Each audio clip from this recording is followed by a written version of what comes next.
This whole idea of this new sex hate speech seems to me to be just over the top, bringing in more laws. There are laws there to protect people, but they're never used. And when they are used, the people who get found guilty of them never get any kind of sentence at all to be an example to other people. We don't really need any more laws, do we?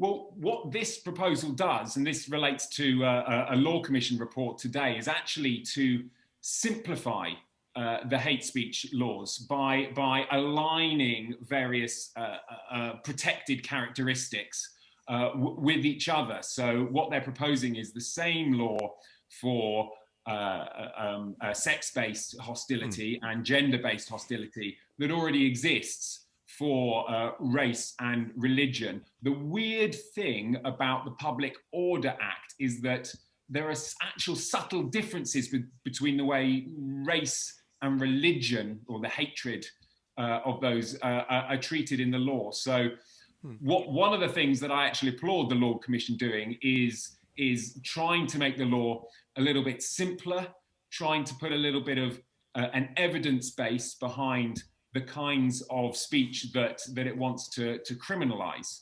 Yeah. I still have concerns about the underlying principle of hate speech. I mean, it is a kind of thought crime by proxy. You get criminalized for inspiring thoughts in someone else, which I do think is problematic and vague and can cause violations of our free speech rights. Speech is one person's free speech is another person's lack of free speech.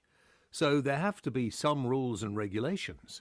Indeed, and one of the justifications for hate speech laws is that abuse, racism, is a form of censorship. It scares people into silence.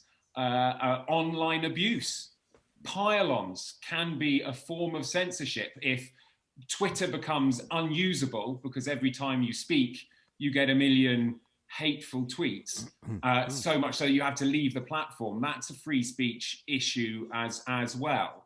But don't you think, like me, that people who use social media shouldn't be allowed to hide behind an anonymous name? No. They ought to be out there, and they ought to, if they're going to say something publicly, like a lot of idiots on Twitter who have silly names and aren't prepared to say it for themselves, don't you think this should be looked into and stopped if we can? No, James, you're totally wrong about that for two reasons. Well, I'm not wrong, but it's a difference of opinion here. First thing, anonymity is very useful for a lot of people to fully realise their free speech. But somebody who rings up anonymously and gives you a tip-off or puts on hate speech, usually on the internet under a pseudonym, that should not be allowed. Well, the problem there isn't anonymity, because there are thousands of people on Facebook, which has a real names policy, who spout a load of racist nonsense. So they're not discouraged. It's not anonymity that is encouraging the hate and the racism. The reason lots of people do get prosecuted for sending threats to MPs is because they use their real names and their real locations in their well, they bio. should be prosecuted. You know, I get death threats every week, and fine. Vast majority, I'm not bothered, by the way, the vast majority of them are from anonymous people on social media. But I think if they want to threaten me, that's fine, but at least have the have the I don't know what the word I'd use, have the guts, have the, you know, the credibility to actually reveal, the courtesy to reveal who you are. Indeed, and there's something very un-British about anonymous hate speech, I guess.